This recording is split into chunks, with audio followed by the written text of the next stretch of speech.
Hello, my science lovers! Today, we are going to break down the Monsanto Verdict. We got Law Professor Nate, we got Dragnauct, and we've got Artimus.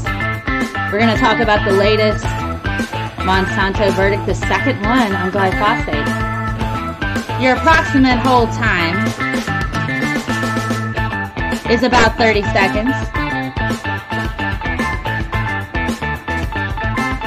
I'm so glad you're here with us on a Thursday night. You could be anywhere, but you chose to be here, so that's awesome.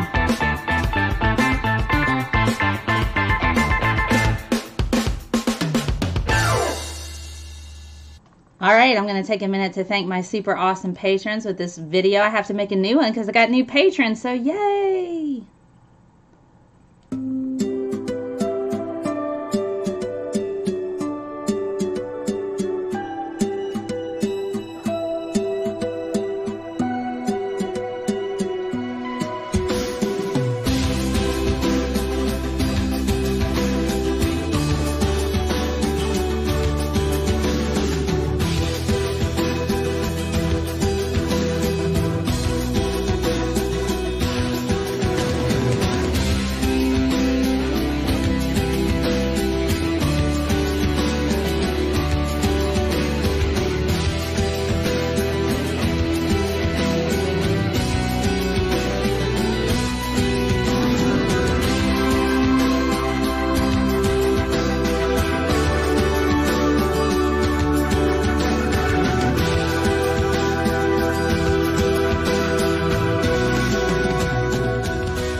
Alrighty, let me unmute everyone. You are unmuted.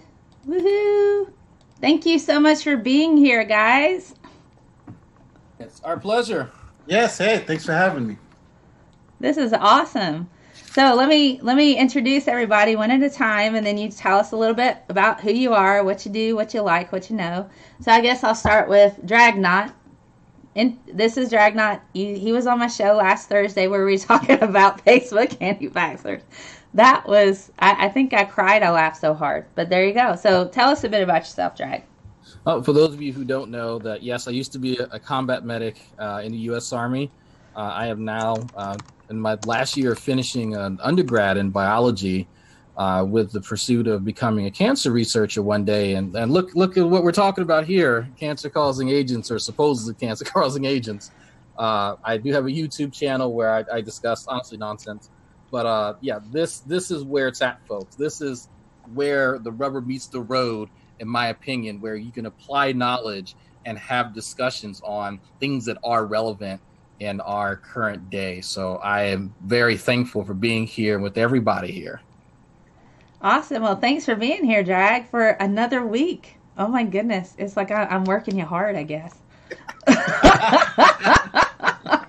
Not too hard. Not too hard. I get stressed with my other appearances. All right. And then this is the first time Nate has been on my show. Welcome, Nate. Tell us a bit about yourself, what you do, who you know, and what you know.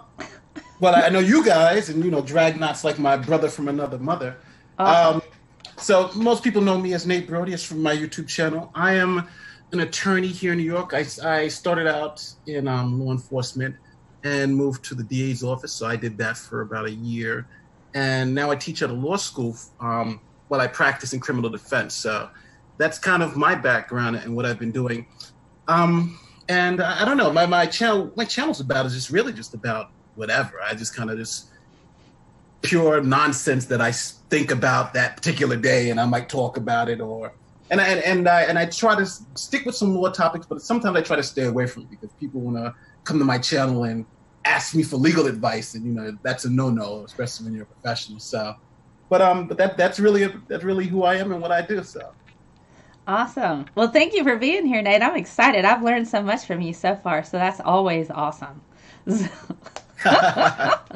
All right, and we have Artimus brain sample. Tell us a little bit about yourself, what you know, what you do, all of that jazz.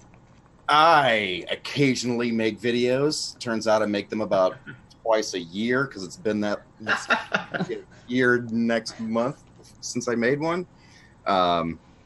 Probably more likely to see me as a guest on random people's programs, much like Mel was nice enough to invite me to. Thank you for being here. And I am here because I spent my professional career as a landscaper who got to play with Roundup and glyphosate quite a bit. And that is not the reason that I'm a mess. So it's weird that never in my landscaping career have I been associated with 3 people who are better educated than I am. This is such an awkward way for me to talk about landscaping. Hey, if I'm just going to throw this out here, my mother is a master gardener. She actually lives across the street from me. And so I don't know a whole lot about landscaping and plants. And so she went to the local university. You can get a certificate to be a master gardener. And so anytime I want to plant something, I go to her and I'm like, hey, Mom, what do I need to plant over here on this side? She goes, this is part shade. You got a little bit of a wet spot here. You're going to have this. These are the different types of species of plants you want. I'm like, thank you. And so I just, I adore landscapers. My mom's one. Well, she's not professionally, but she just loves gardening so much. She went and got educated on it just for herself. Yep. I miss it. Yeah. I had to retire from it because that shit hurts. After 27 years of doing it. You should join we have like a different group here called the Master Gardeners, and she was the president of the Master Gardeners for a while, and they do a lot of outreach programs for education. They get in the schools. They go around and do that. That might be something you do, like work with, as an aside, get the kids to do the garden for you. Yeah, I as I aged, it became very apparent that what I really enjoyed was teaching people what I knew. Yep.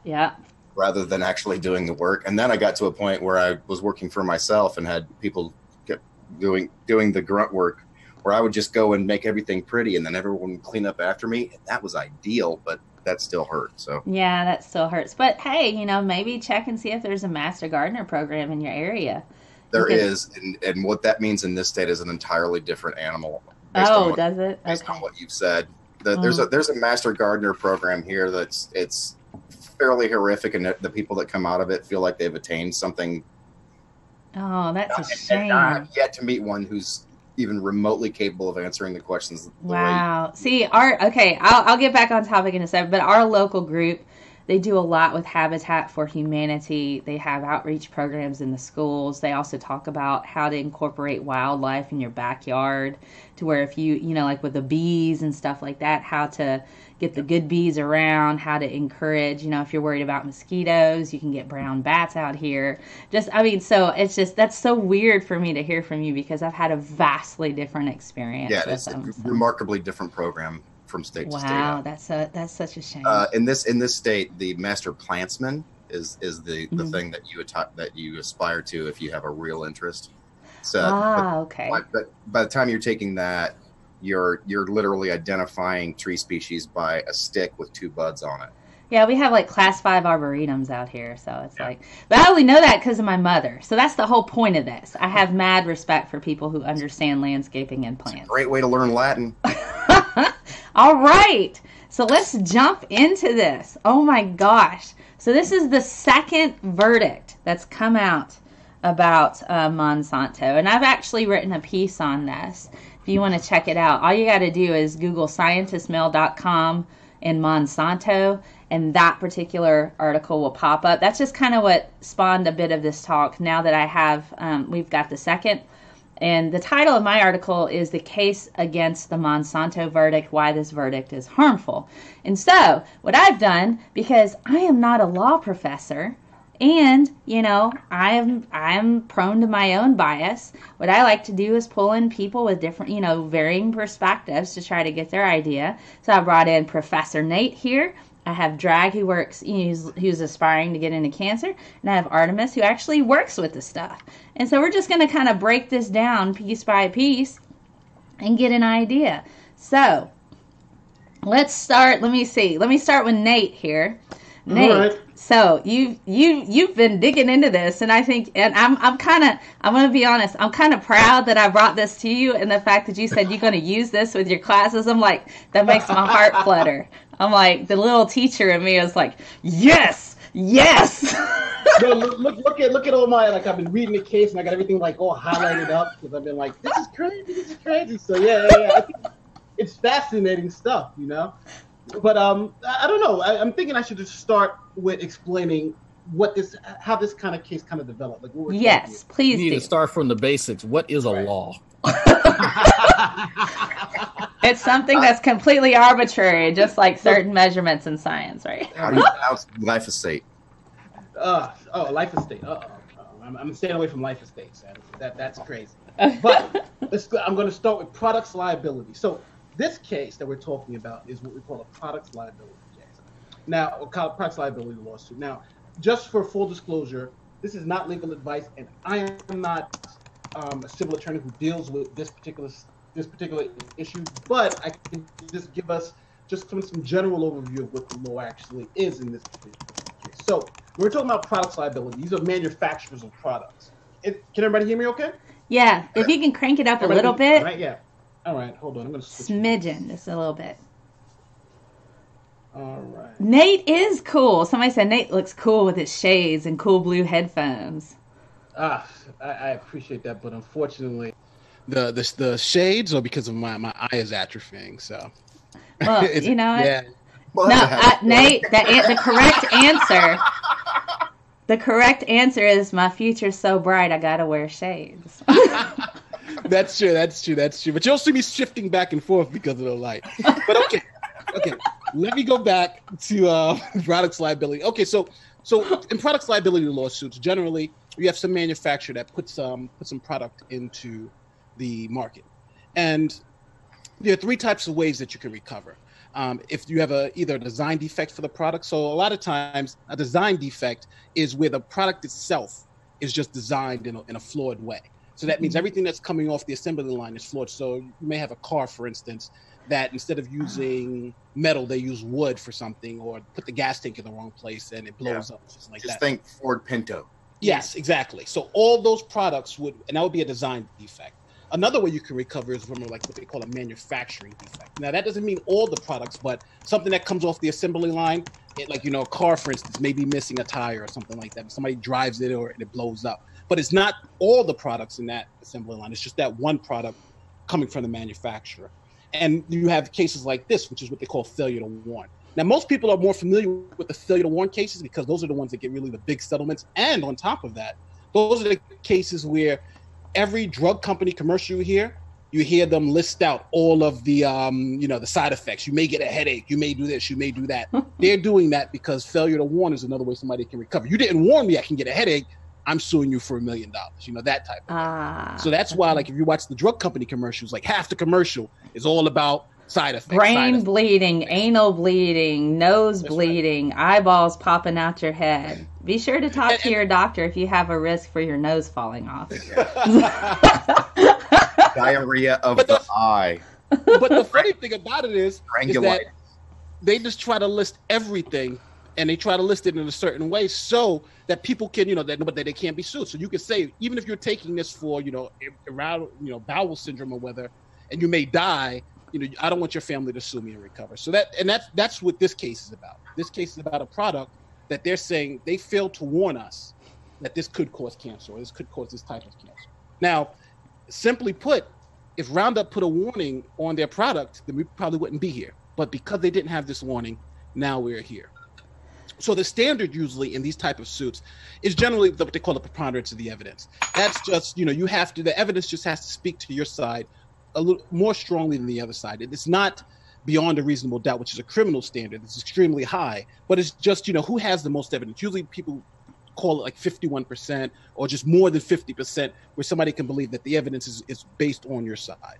But here's the No, go ahead. Go ahead. Oh, I was just gonna say something. I was talking to a psychologist friend of mine who also kind of pointed out people just love voting, and so a jury they just love the fact that a jury gets to pick how it goes, and they'll cheer that on because they're just absolutely in love with the idea of a jury picking what happens. It's like it goes back to almost the Roman times, where you got the thumbs up or the thumbs down. It's just kind of like almost a public forum.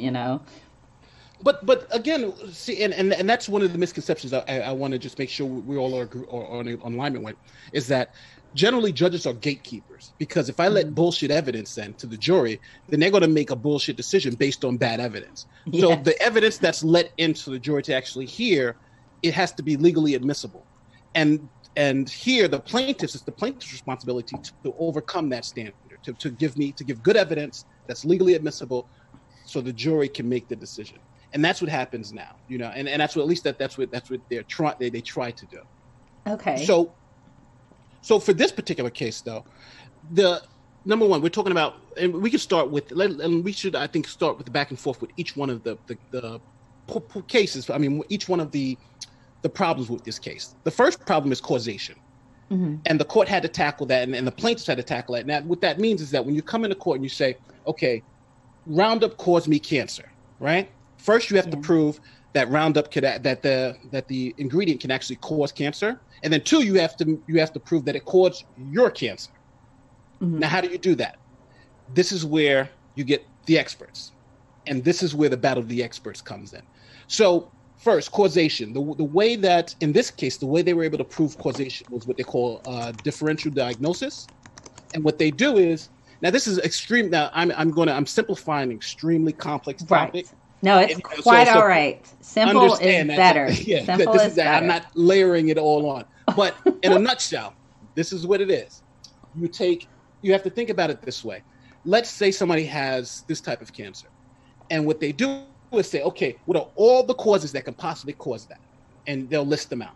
Then they say, okay, what can theoretically or plausibly be argued that could cause the plaintiff's cancer? And they start checking them up. Genetic markers, no, this, no, this, no, this, no. And then kind of just saying, okay, so what's left? And if it's only thing, if I've been, exposed to this chemical for 10 straight years, and now we have a study that says this chemical kind of causes cancer, then they'll say, okay, so this is the most likely cause based on, you don't have any of these other markers. Right. So that's the first hurdle that the plaintiff had to get through. And then the second one was then, okay, how do you determine that this actually caused my cancer? So those are the two things that and the plaintiff did do that. Right. What I found very interesting, especially with all that, is where I kind of dug down a bit in the thing that I wrote earlier on, and then I've already done my homework and on what all the current science is. So when it comes right down to it, there's no substantial link to cancer and non-Hodgkin's lymphoma. And one of the things, if you go to the American Cancer website, you can see what all of the links are. And the thing is there are lots of cases where non-Hodgkin's lymphoma just shows up, and there's no risk factors whatsoever that had been in that person's life, and that's an area that's actively being studied. But the cases where it causes cancer are in mice, in massive doses of Roundup, all at once, not over extended period of time. And so the dosage amount would have needed to be extremely substantial in order for it to have presented to where no human would have ever been in contact with that in any given moment. So that, to me, I'm just like, how did this get through? Because if a judge had been able to understand that science, I wonder how that would have gone a bit, how would that have gone a bit differently?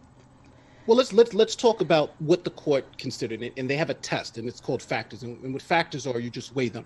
You kind of say, well, does this matter or does this matter? And so here's one of the tests the court applied to see if you actually had this link.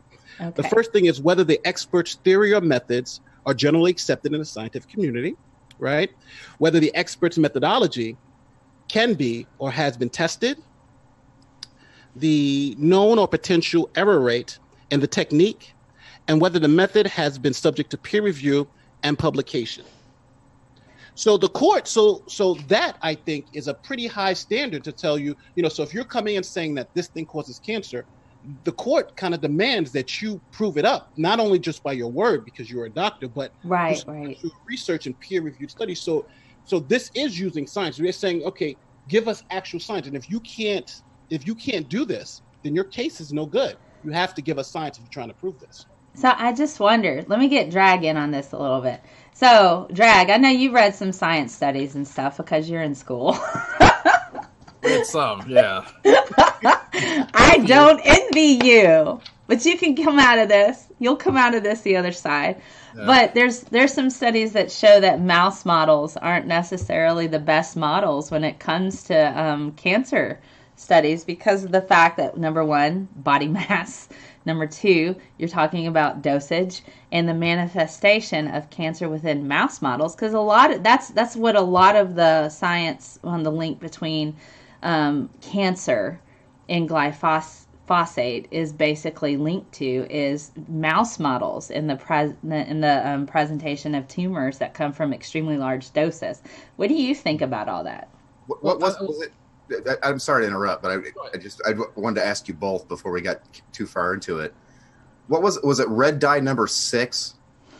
Wasn't that the red M&Ms or the green M&Ms that cause cancer? Actually, that almost no one actually used that as a color. That was part of a color. They would use the red to make purple. Yeah. But they found they came to the realization that only caused cancer in laboratory mice. Is that?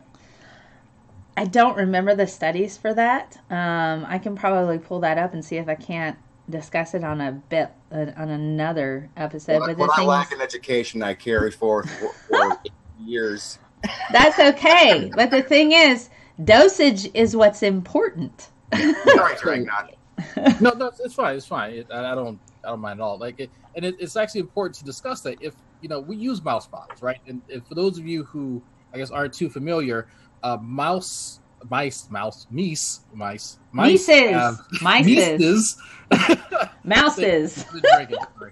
English is hard. Maum. They have quite a bit of their genome is very, very similar to ours, and so they make some of the more ideal models. They're chordates, they're mammals, obviously the chordates, and they again share a lot in common with us. But when we're trying to establish a causal link between, let's say this compound is an intercalating agent and it gets into the genome and it sits in there and it does some funky stuff to it, causes cancer. Cool. We can extract the tumors. We can see if it's metastasized. We can do all types of stuff. The question remains is, does that mechanism of action for this compound reside in the same way in a human? Because mind you, just as Mel said, there's a huge difference, though, between us and mice. What has to happen is if they do find at X concentration, because there's different concentrations of toxicity and other adverse effects, you have to determine where in humans, if this is happening in mice, where in humans and at what concentration is this occurring for a potential mammal of our size. And so we know what glyphosate does to plants, and I can read you guys what it does exactly, and let me attempt to do this. It kills plants in a very fascinating way. It does. It inhibits the 5-enopyruvyl shikimate 3-phosphate synthase, also known as the EPSPS, and it's EPSPS is a key enzyme in the shikimate or shikimate, probably shikimate biosynthetic pathway, which is necessary for the production of aromatic amino acids, auxin, phytoalexins, folic acid, lignin, plastoquinones, and many other secondary products. So basically a lot of plant proteins. Yeah, a lot of plant proteins that we don't have. Happening. So it is efficient in doing that, but that's the mechanism of action in the plant. So the mechanism of action for a mouse is going to be dramatically different to that in some cases. So even though they found at certain concentrations, yes, this compound will cause cancer in the mice, the amount of cancer and the type, this is also very important, the type of cancer it causes has to be linked directly with exposure by humans at a concentration to what we're saying it is. In this case, is non-Hodgkin's lymphoma. And that, from what I've read, has not actually been established. And so from what I read about the case is that people saw that, yes, this is a potentially cancer-causing agent in mice. Can it possibly cause cancer in humans? Sure, there's a possibility. And the experts who were on the panel and most other people who are somewhat familiar with cancer-causing, or carcinogens, I should just say, carcinogens will just say, yes, literally anything that you are exposed to has the possibility of causing cancer. You cannot just completely rule out everything. Even water, even hot tea can give you cancer. So you won't find people, but I don't think the average person knows that. The average person will probably believe that there are things that are just absolutely safe. Almost nothing is absolutely safe from giving you cancer. I hate to break it to you. Saliva causes stomach cancer, but only when swallowed in small amounts over a long period of time. Over a few beers. Well, you know what? What can I say this though? Sure. Thank you, George. I think the plaintiffs didn't rely on one study. They relied on several studies. And I can just just run down a quick list. A DeVos study, 2003 peer-reviewed study that showed that there was an increased risk if you're taking this particular chemical with okay, 2003? Yeah, well, there's more. There's McDuffie, 2001, another case study that the plaintiffs relied on, peer-reviewed, that showed that there was an increased risk. There's a North American pooled patient project where they aggregated data from multiple studies, and that was in I think 2007. And oh my God! And they picked the last two studies, the Draw study and McDuffie study, did a complete analysis and showed that there was another increased risk between this product and non-Hodgkin's lymphoma. You had an Erickson study in 2008 that addressed comes from Swedish population studies, and that study also concluded that yes, there was an increased risk if you use this product. I'm sorry, there was a lot of these. No, it's all right. A great meta-analysis study that also showed that this using information from Chang and Dazell study in 2016 that also showed a sensitivity to the product. There's a okay. 2016 sounds better. I'm talking about they used and on top of that, some of the scientists who both sides admitted were some of the top people in their field also. Who actually did some of these studies also testified that there is an actual link between this particular chemical and this particular type of cancer. So that's what the jury heard. Okay.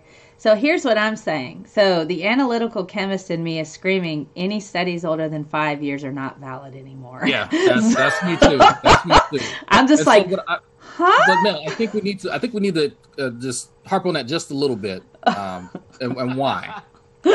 Well, if for no other reason, because of the amount of science that has been going on, because of the attitudes towards not Monsanto and glyphosate in Europe over the last decade. Right. So there's something like 1,700 studies have been done on the. It's interesting. So there was one particular when the World Health Order came out saying that it was a possible carcinogen. That was so. Some of the studies that were left out that show that it's not a carcinogen. And so when that report came out, they had left out studies that because they came in after their deadline, and so. Newer science had shown that there wasn't a carcinogenic link between glyphosate and cancer. That was left out of their report that they gave to the UN. Later on, the UN, the World Health Order, and the EU all agree that it's not likely to cause cancer. And then we have a study still ongoing, an agricultural study with 89,000 farming families over the course of 25 years. They've been tracking these families since 1993. 89,000. And there's no link between glyphosate and cancer.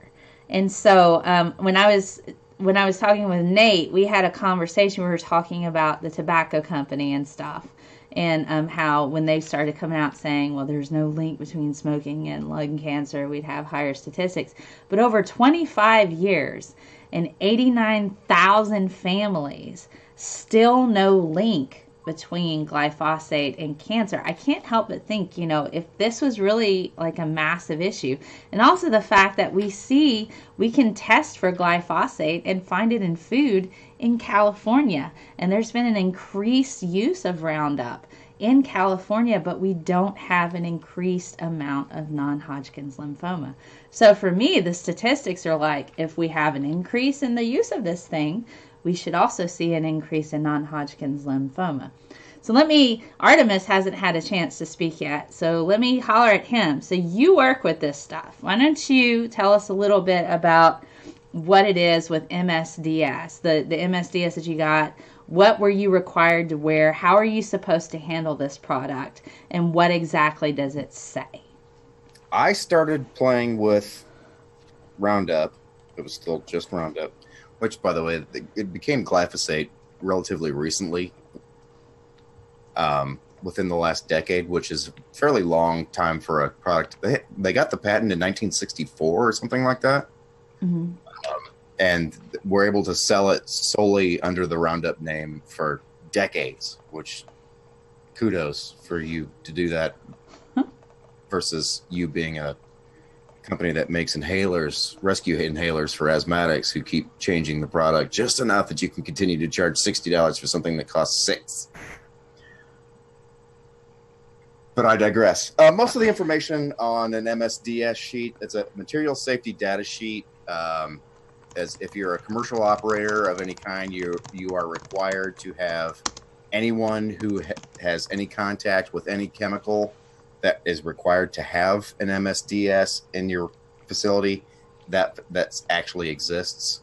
That you have a folder that anybody in the company knows where it is, and they can go look up the MSDS for any product that they're expected to use. And that's a legality, especially for companies. People need to be able to understand that. It's also something that when I was managing maintenance divisions, I insisted that everybody that used Roundup read the MSDS for glyphosate, and that if you were using, I'm at a loss, but if you were using any other product, I expected you to have read it and know what about it you're supposed to know. And then you can forget that any of that ever happened, as far as I'm concerned, but you have that knowledge with you. And so most of this information is about storage and shit like that. But, and I'll let you guys, you sciencey people, discuss the significance of some of these things. But every MSDS sheet has a section 11, which is the toxicological information. Mm-hmm. What you are expected to encounter with regards to glyphosate is a acute oral toxicity of an oral LD50 in a rat is in excess of 5,000 milligrams per kilogram of the concentrate.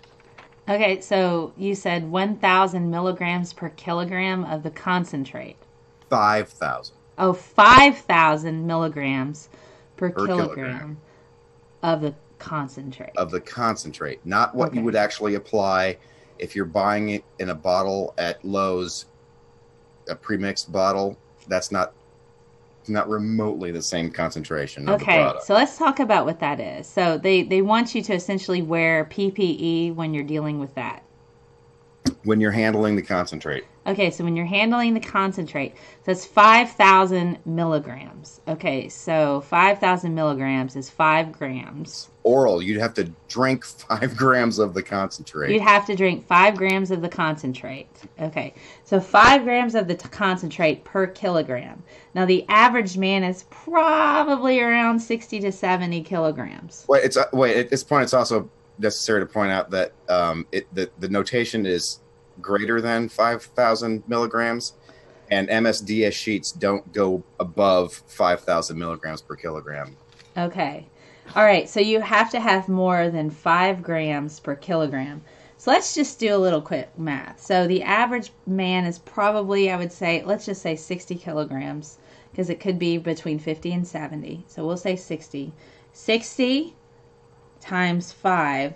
So you'd have to have 300 grams of the concentrate minimum in order to have any kind of health issues. Yeah, that's just to reach the LD50 number in rats. In rats. Okay. So that's the LD. Okay, so explain the LD50 number for the viewers. Likely death for 50%. Okay, so a 50% chance of dying. Okay, you would have to drink 300 grams of that. So, okay, so what would 300 grams of concentrate Roundup look like, Artimus? What do you think? What would that be? 300. Honestly, because application rates are immensely complicated, my best guess is, for the sake of argument, that's probably enough. Like a liter, you think maybe? It's probably enough Roundup to kill larger than average lawns. Okay. So maybe... So maybe a 3,000 square foot lawn. Okay, 3,000 square foot. So we're talking about, what, a gallon? About a gallon? No, it's probably less than half a gallon. Something between a quarter and half a gallon. Quarter and half a gallon. So you'd have to drink a quarter to a half a gallon to have a 50% death rate that's found in rats of the concentrate, which is not usually found in the consumer aspect of things. But we could see that in like farming families. Yeah, you can buy 2.5 gallon jugs. I think is the largest you can buy the concentrate. Okay. So if farming families are using this responsibly, and the consumer grade is probably more than likely what a lot of custodians would encounter, because I don't know about the current case. If this particular person was a custodian, I might hop over to Nate for that. But I know the case in August, this guy was a custodian and he used consumer grade Roundup and claimed that Wait, custodian of what? He worked, I believe, with a school district, so he went around and took care of their gardening for several years. And I was around multiple schools. Multiple schools. Okay. And so he said that one day he was completely doused in it. How that bullshit? And so he said he. Bullshit. Bullshit. Well, what I'm saying is, more than likely, the school systems probably, and I have worked in school systems, the school systems probably would not have bought concentrate. They might very well have. They might have. Regardless, the reason I call bullshit is because that Roundup, even as a mist, will kill almost everything that is green. Okay. Literally almost everything that is green. There is a very small list of plants that you can overspray with Roundup and it won't kill them. My mother told me anything that starts with the letter C, Roundup will kill, including creeping phlox would eats out all of this. My whole front yard, like my garden, my front yard, I've planted creeping phlox, which said, don't ever use Roundup, it'll kill this because it starts the letter C. Yeah, it will. Well, you can use it, but just don't overspray it. It will kill shrubs. It will kill. It's not that hard for Roundup to kill a pretty decent sized tree. Okay. There's so much drift that this guy is literally drenched in it. He's killing everything behind him. I'm assuming it's windy because how the hell else did he do it? Yeah, I mean, did he take a bath in it at some point? So somebody in the chat is saying, what is the recommended PPE for Roundup? So what does it say for you to wear when you're administering Roundup? Long pants, long sleeve shirt. And what happens if you don't?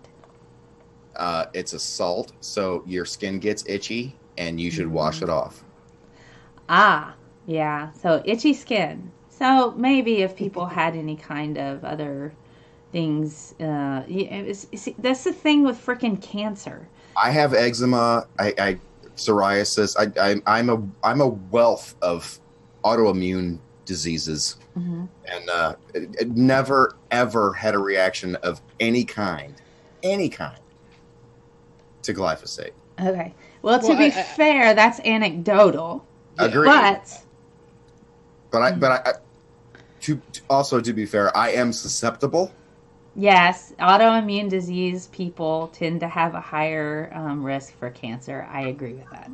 Well, I would also say too, like the argument of, like, for instance, it was someone on like, you know how they have those, somebody's reached 95 years old, and they had one of them on TV the other day, and they were like, and she's a lifelong smoker. That would be one person. The cigarette companies would come in.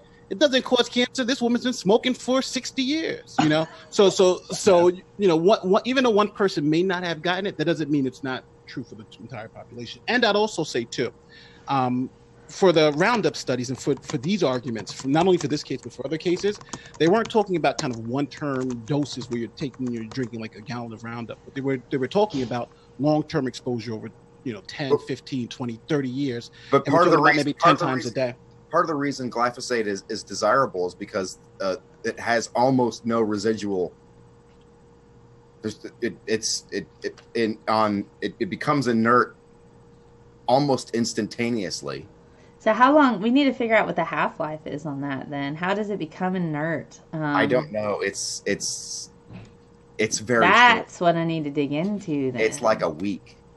Like a week, so it becomes inert after a week. No, it's inert almost immediately, and okay, but the half-life is about a week. Well, here the way the product actually functions is, if let's say I sprayed dirt, yeah, once that dirt is dry, I can't kill anything with that dirt.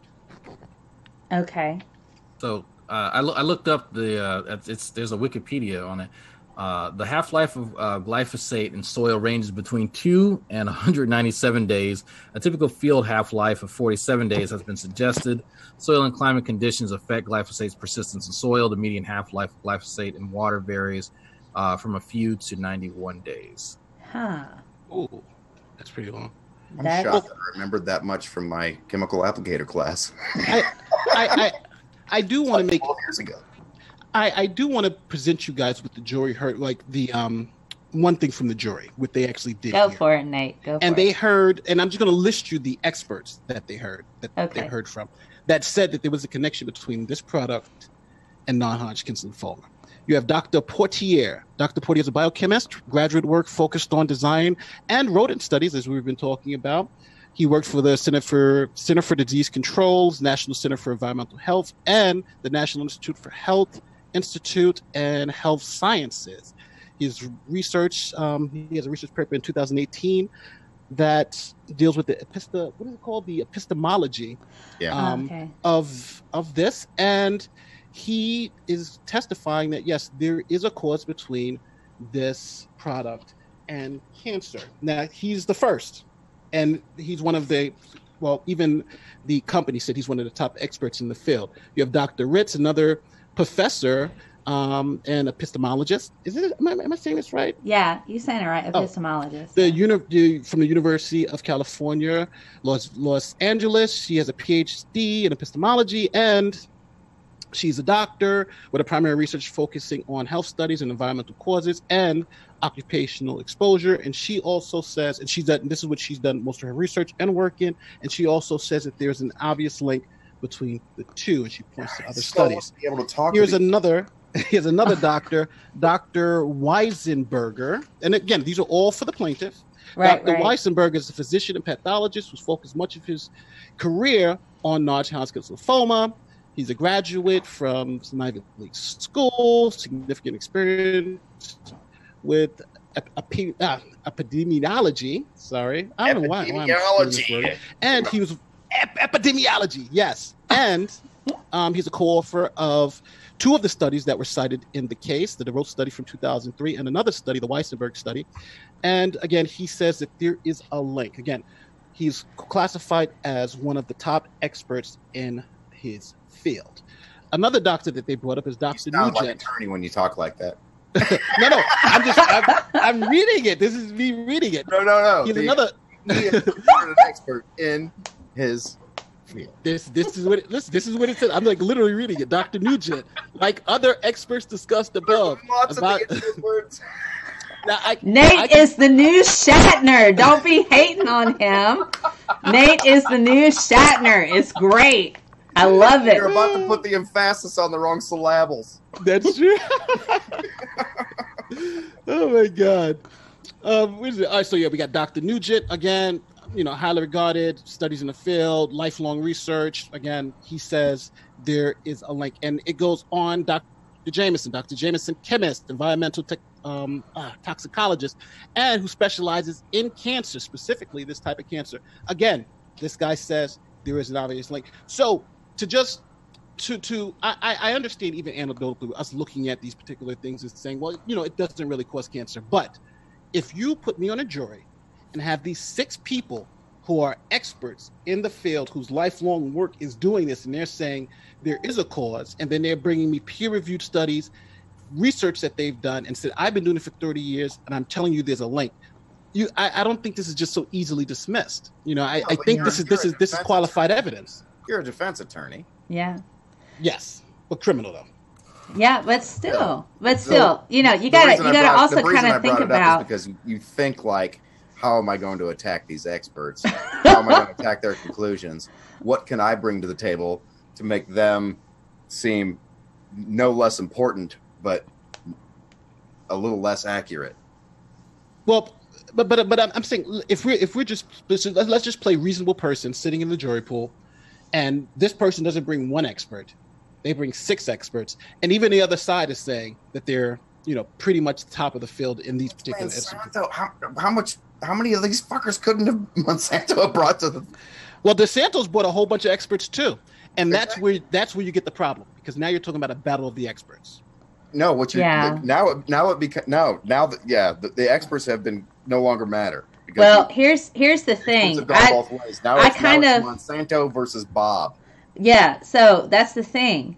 I kind of understand what Nate's trying to say here. He's essentially saying, okay, remember, 27% of the U.S. thinks the sun revolves around the Earth. It used to be 24 2 years ago. It's 27% now. We're getting progressively stupider. So when we're dealing, better. Well, what I'm saying is we're dealing with a tremendous scientific illiteracy problem.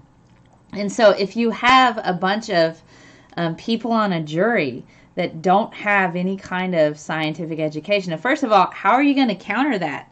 That's we're dealing with a big old chunk of people that more than 1 in 4 think that the sun revolves around the Earth. So you're going to put these experts. And I was kind of speaking about this before. I was talking to a friend of mine who's a psychologist, and I mentioned that before. People love a good fight. And so if you bring these experts in front of the jury, and these experts there's a possibility that it causes cancer. There's a possibility. And then you have Monsanto, where you've had all these anti-GMO ad campaigns. PETA's gone after Monsanto. You have anti-GMO or non-GMO plastered on a freaking candy bar. And you're like, damn golden rice. Right. So it's like you have already well-established ideas in these jury members that Monsanto is evil. They're this billionaire corporation. Even though we could not sustain our population, really, statistically speaking, we could not sustain our population if we did not have genetically modified plants.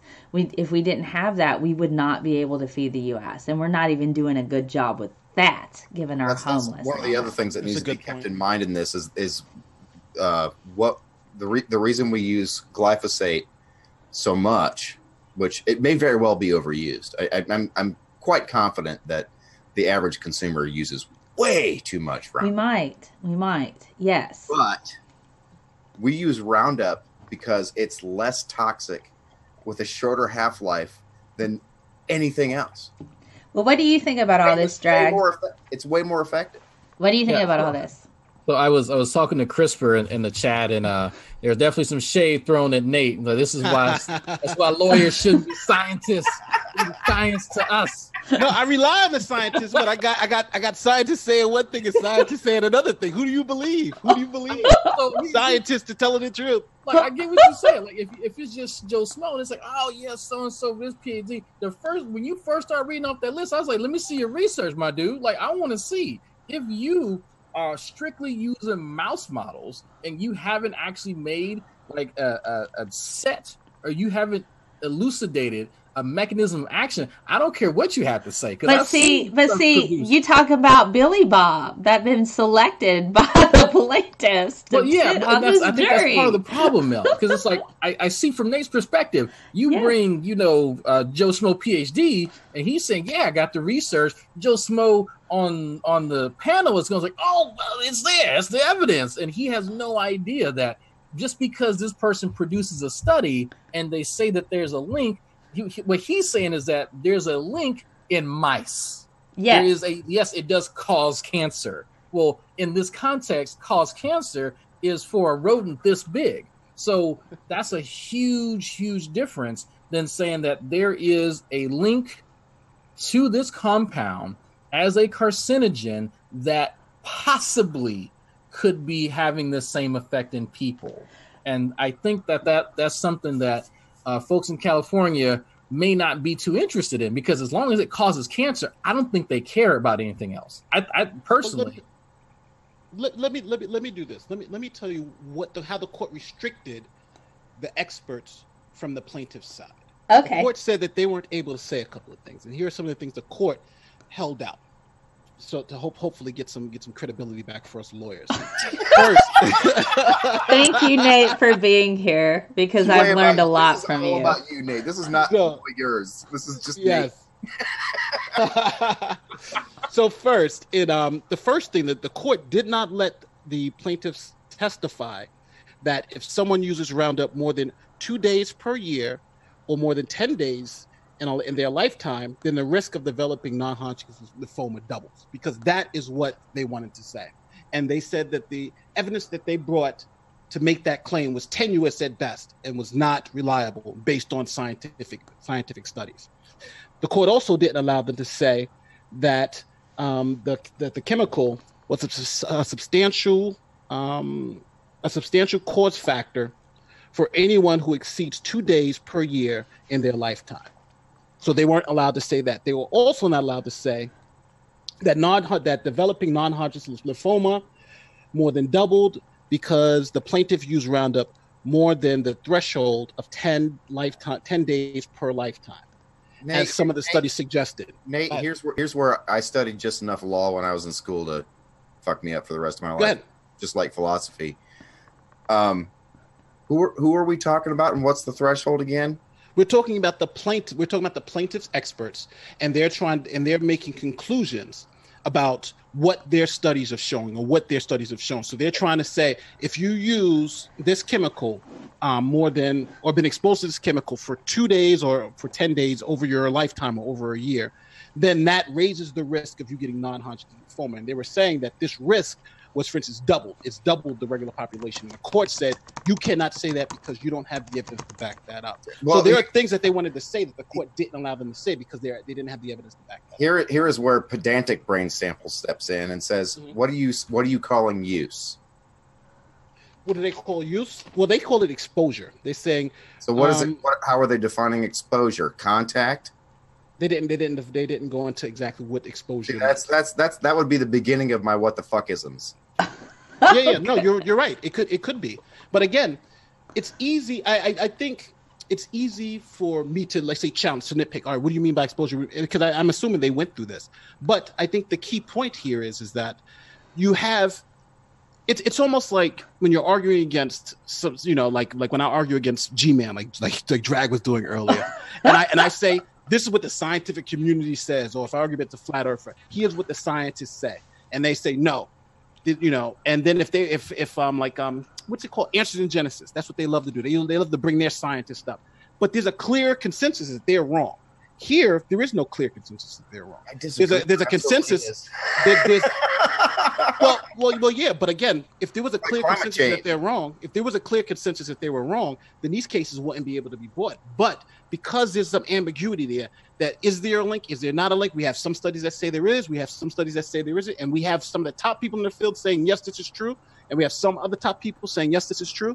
Then it's kind of like, okay, who's making the best argument for their side? And a lot of juries are just sympathetic to cancer patients. Okay, so no, but here's... I don't think you have it. I don't think you have top scientists on one side saying climate change isn't real. I think most of the top... I think there are top scientists in their field that are saying it's not anthropomorphic. Possibly, I don't know. Everybody says the climate is changing. That's a fact. The cause of climate change is the difference. But climate change is a fact. Here you have cancer is a fact. The cause is what's the question? Well. Exactly. And both sides are bringing the same amount of experts with the same qualifications, and both of them are saying the other side doesn't know what they're talking about. So for like the mistake they made was not bringing enough people to say no. That we and this is kind of where when you're dealing with a jury, and they have these experts in the field that are contradicting one another, who are they going to end up going with? And so that's kind of where you have to get in the mindset of a person who's sitting there and they've already been exposed to so many anti-Monsanto stuff and anti-this. So they're going to probably naturally go towards, the person who's saying, well, this one added thing might have tipped the balance towards me developing cancer. Now, being a person who's a scientist, I sit there and I'm just like, oh my God. I'm like, why is this happening? This is absolutely nuts because mouse models are not human models. And, and I find it just that the entire study with 89,000 farming families seems to be completely ignored. And so it's really, that is by far the most important study, I think. It's still going. So they keep adding to the information. There's still the only thing they could do to make that more convincing to me would be to add lifelong landscapers or just landscapers in general. Well, yes. But see, the thing is it's just they're consistently updating it. They have new numbers out for 2018. And you can go check it out. And so it's like they're consistently updating. They've been doing this since 1993. And they're running the scope of what pesticides and what herbicides are being used and the different health conditions that have popped up. Because technically speaking, it's extremely unethical to go and grab a person and inject them with any particular type of, weed killer and say, let's see if cancer shows up, Well, interestingly enough, Mel, I found a commentary on the that Weisenberg guy, and I have to thank CRISPR in the chat for mentioning, because I went and I said, let me look at the commentary. Let me see what some other scientists have to say. Oh my gosh. This is a commentary on that study that Weisenberg. Did I say Weisenberg? No, what's his name? It's his name Weisenberg or something like that? Weisenberg. So, this is under the heading "The Human Evidence." EFCA concluded that there is very limited evidence for an association between glyphosate-based formulation and non-Hodgkin lymphoma. Overall, inconclusive for a causal or a clear associative relationship between glyphosate and cancer in human studies. Like, that's literally the first statement under human evidence in this commentary. And so they go into detail about the high quality case control studies, and it's like how the carcinogenicity was actually determined. And I'm just glancing over this, and it's sketchy. Like it's of course quite sketchy. And I think that when they brought this evidence forward, even though the experts that were brought in were wing clipped, obviously they were wing clipped as far as what they could say, but I think that the people who were on the jury relied more so on these people's background than their actual work. I know that they didn't have access to it, and they have no background. Look at freaking Andrew Wakefield. Yeah, exactly. Carcinogenicity? Yeah. So is it's that the word just you just used. Dragnauct. Carcinogenicity. Carcinogenicity. Carcinogenicity, yeah. Yeah, for I think on behalf of everyone, I struggle saying that word. Don't worry, like that. Oh, that's a $9 word right there. No, that's a $9 word right there. Especially he's had a beer and everything. Good job. Not only did you get pay for the education to learn it, goodness. you pronounced it. Okay. I think everybody should also hear, though, and this is for full disclosure, that the court said that this case was an extremely close call. That even that they called some of the plaintiff's evidence junk science. It was doo-doo at best, but they did say they had enough to move forward, and it was doo-doo at best. Yeah, it was. No, I mean, when say shit at best, but it wasn't in that opinion. But if you read through the opinion, the court makes it very clear that the case at best is tenuous at best, but it meets the legal standards, particularly in the Ninth Circuit. Anywhere else, this case would have been thrown out, but particularly where it was brought, and this is what they call forum shopping. So where will the appeal go? We go to the Ninth Circuit. Now, what happens is that for all you don't know these legal concepts, it's called forum shopping, where if I have a case, I would rather go to a place where it's likely those judges are going to rule in my favor, then take it to some place they went. And usually you see this in marriage cases where someone will get divorced, would rather not get divorced in Texas if you're the husband, versus the wife who would want to get divorced in, let's say, California, where the laws are more favorable to that type of divorce. And Nicole Smith was a big case like that, where stuff happened in Texas that she didn't like. She went to California and got $500 million claim. But that's what they call forum shopping. So I think a lot of these cases are doing that. They're forum shopping to California, where this case would be successful. This case, so everyone understands, this case would not be successful anywhere else in the country except for the West Coast. Okay, yeah. So hold on. Okay, sorry. If I touch my mic, it does weird things. Don't touch your mic. I'm trying not to. Somebody said it says my mic. Is mic short for microphone or Michael? It's microphone. So, calm down, Artimus. This is not that type of show. I already did the Science of Human Sexuality. You can go watch that. The people want to know. What are you smoking and drinking over there, man? You are like on fire tonight. Artimus. I need to have what he's got. Artimus showed up lit, I think. No. I made a point of not doing that. So I have a glyphosate next to him. Don't worry. Oh, it's all right. He's just tossing it back. He's got a garage drinking it. He's tossing it back. He's trying to be like Deadpool, man. He's trying to get them Deadpool powers. That's what that is, right?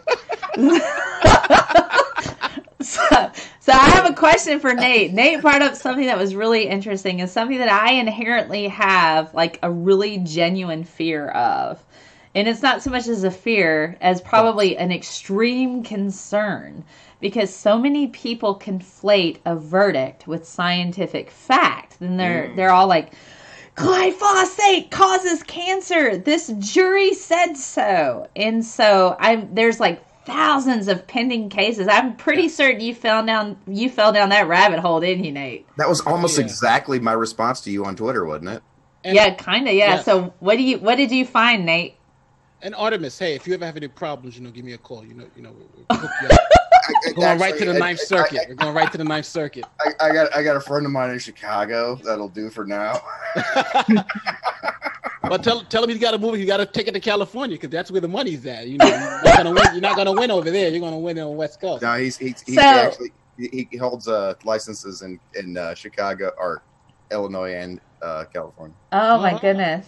So I'm begging him to get one for Indiana so he can actually be useful to me. Oh my goodness! Okay, so Nate, no. Explain to us, okay? Because I know we're seeing a lot of these particular verdicts winning over in California, and there's thousands of pending cases against Monsanto, and now that we have a precedent, how is this going to affect those other cases that are now waiting for their chance at trial? Well, there are two things that are happening now. One, this case is being appealed to the Ninth Circuit.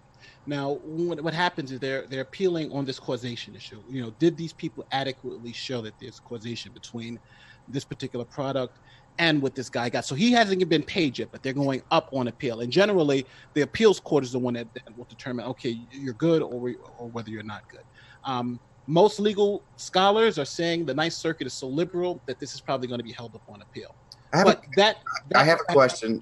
Can defense call the government because the FDA and EPA.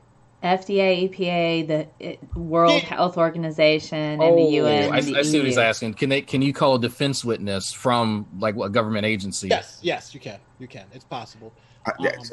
Again, as a defense attorney, how do you not say, okay, well, you're welcome to present to the jury the conclusions of your work,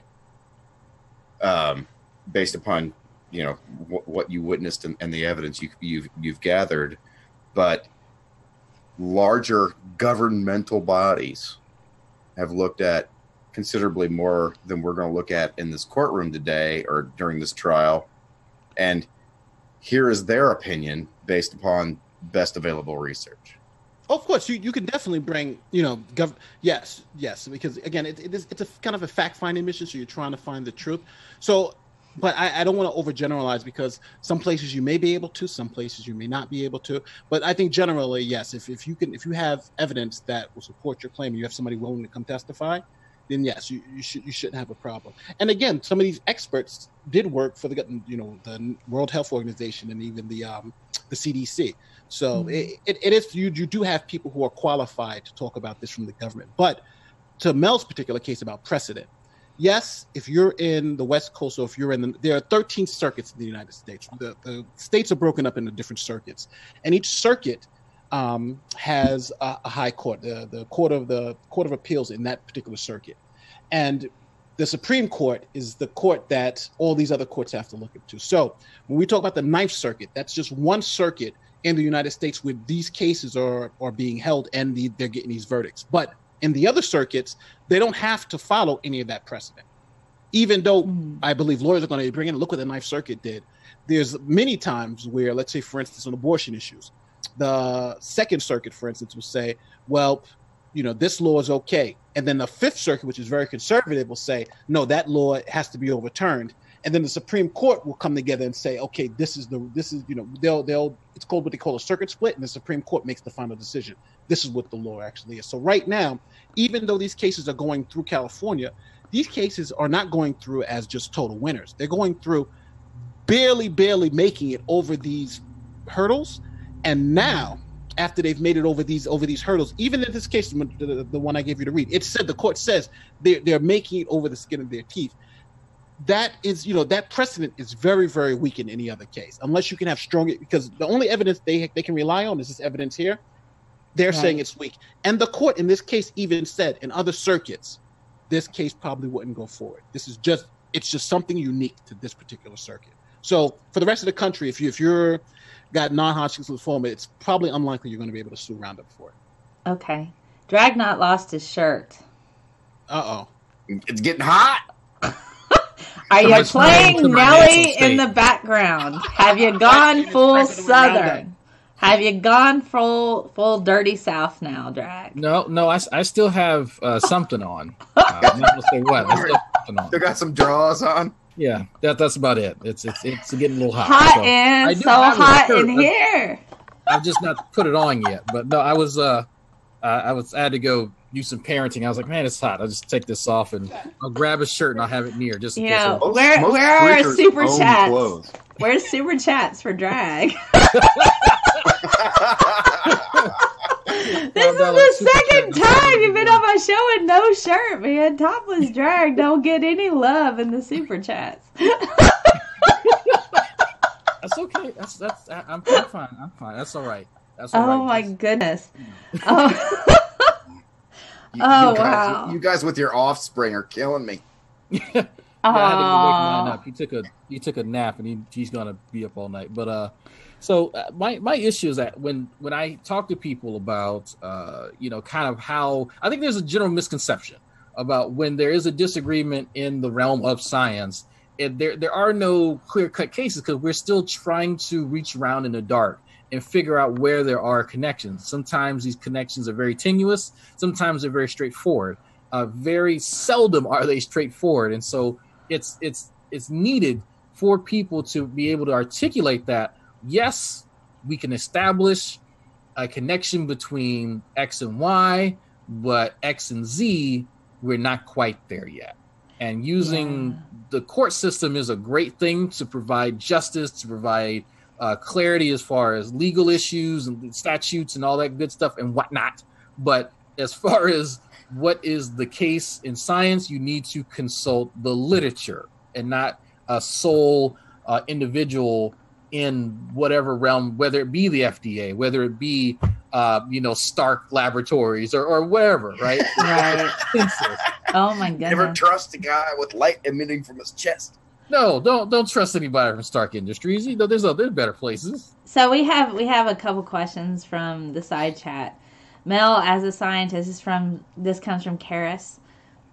How often do you encounter big differences in opinion by two people in the same field? And how is the solution determined if when that happens? Here's the thing that I think is lacking a lot when it comes to these types of situations.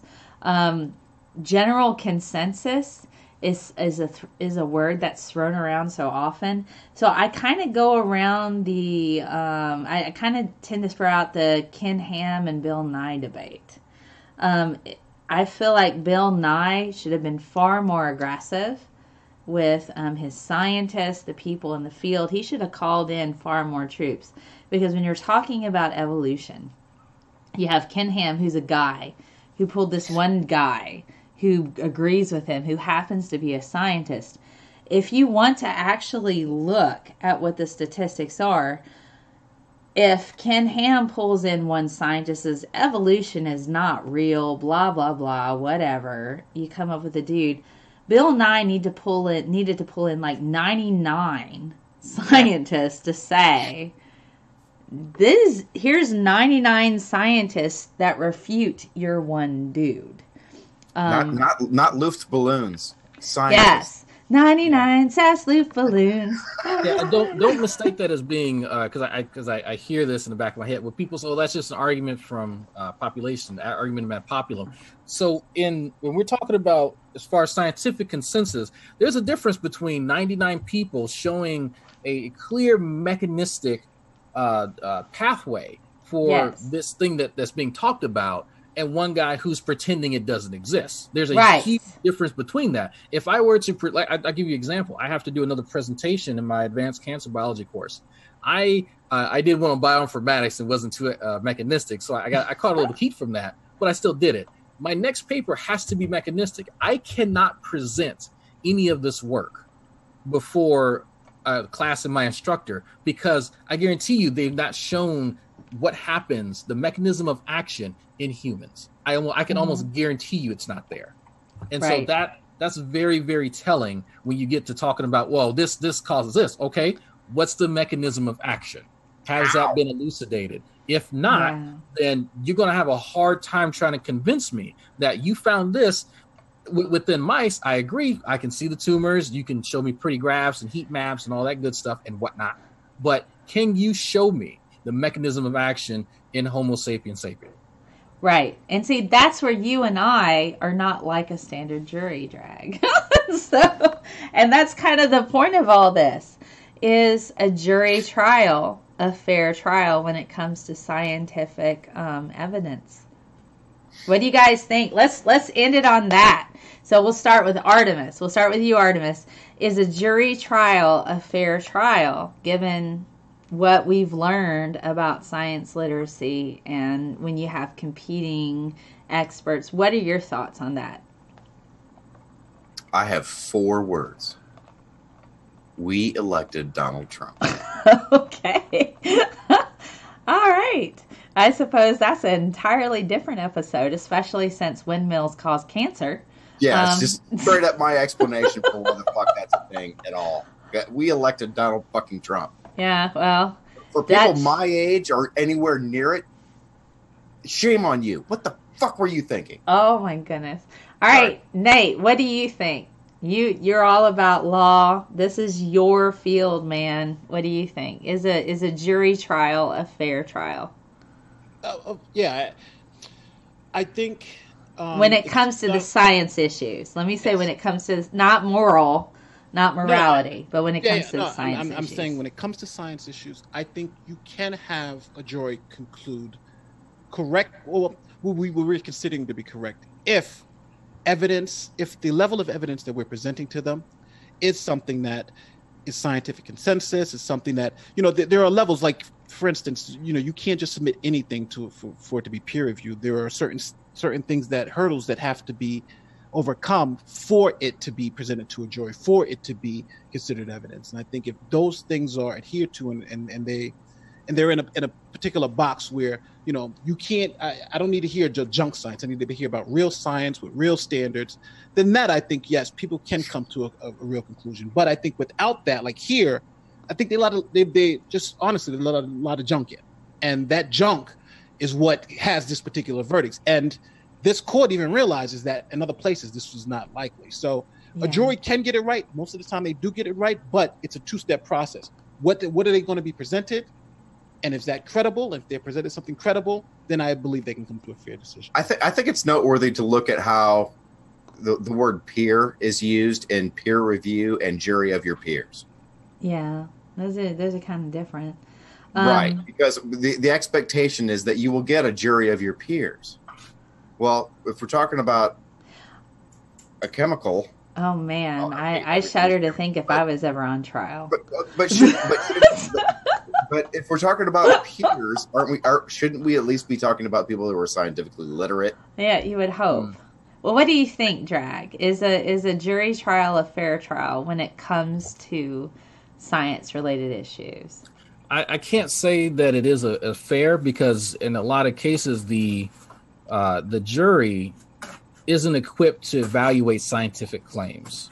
And I think that does come down a lot to jury selection. If you stack the deck with people who are scientifically literate, then you're going to get a dramatically different result. Because like I said before, Joe Smo, who's hearing, well, this guy's an expert, he's a biochemist, and he says that there's connection, they're not going to look past anything else. When I hear that, I'm going to, like I said earlier, what's the mechanism? If I honestly believe that what he's saying, he's going to tell me what that mechanism is. If he's not going to tell me that, then I'm not going to believe him. So it's not the correct venue for evaluating scientific claims. Other instances, legal thing, moral things, yeah, probably, but science, no. Right. So I'm kind of left. One of my favorite poets is Robert Frost. Robert Frost had no formal education. He just was passionately curious, much like Einstein is passionately curious. Robert Frost had no formal education, was just an observer of his world. This is a quote from him. A jury is 12 persons who gets to decide who has the better lawyer. That's kind of where I'm left a bit with that. I don't feel that a science-based trial, especially with the current education system, having been a teacher in this, over 1 in 4 think that the sun revolves around the earth. We have flat earthers, we have anti-vaxxers. We have such a fundamental lack of understanding and a distrust of science to a degree that it's going to sway public opinion. And if the public is what is deciding whether or not something causes another thing, especially if it's a science-based thing, I'm quite skeptical on their ability to give a fair trial. But those are my thoughts, and that's why I kind of feel like we need, if we're going to have judges, we need judges that are scientifically literate to a degree. Now, give me a 15th circuit. But it's like with Nate, he did bring up a good point that they do try. So I appreciate that. So we're on an hour and 20 minutes. This has been great, guys. I'm going to wrap it up now. Thank you so much for being here. Do check out Nate's channel. I'm going to post links in the description to where you can go and check out their stuff. Thank you, Nate. I've learned so much from him. I learned about tort law and all kinds of stuff. That's great. We have to have you back on if you're keen to show up. I don't know, man. Oh yeah, I'm going to talk about science, which I'm totally illiterate to, but I can make a good argument. Awesome. Give me a jury of the peers. Give me a jury of my peers. And Drag. I have shared alcohol shared alcohol. Well, interwebedly with Mel. I feel like the four of us should do that too. Awesome. Well, thank you for being here, Artimus, and sharing your experience with everything. Thank you for having me. It was a thrill. And thank you, Drag, again for being here again. Always my pleasure. And you're one of my patrons, so thank you for that as well. All right. Double dipping. Like 8 hairs on it. Any last thoughts? Any last thoughts, guys? Anybody want to share anything? Just like a baby's butt. If you're using Roundup and get non-Hodgkin's lymphoma, my name is Nate Brody, and I can win. Never mind the fact yourself in Roundup. That's right. The more than cancer help. I'm just Artimus is going to have a conversation offline right now. He'd be like, I've been working with it for 20 years. Artimus. Never mind the fact that everything he wears to court is soaked in diesel fumes from the If you get cancer from Roundup, send me your tissue. I'm just saying, you can go to court, send me a tissue. We know we got the experts right here. I know exactly who to call. We know he didn't drink it. So that makes him a spitter, right? Nobody likes spitters. Oh my gosh, you guys are wrong. Well, thank you guys, and thank you for everybody who was watching us live. I've learned how to convert these into audio files, so I'm going to transfer this over to my Hey ScientistMel podcast so you guys can listen to it on the road and share in the joy of all of the BS, bad science, as we call it. Thank you again to Nate, Dragnauct, and Artimus. It's been a joy having you here. So I want to show my little video of my patrons and thank them, and then we'll be out. Catch you guys next time. Thanks, Mel. Thank you.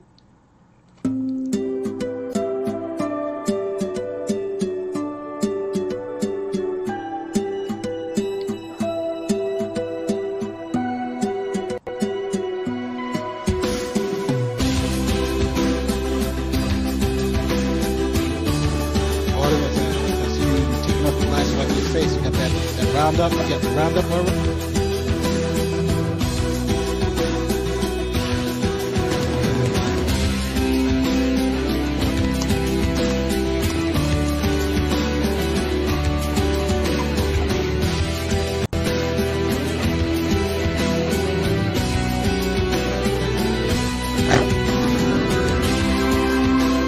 Literally mad when I heard you say that about that guy. No, you. What guy?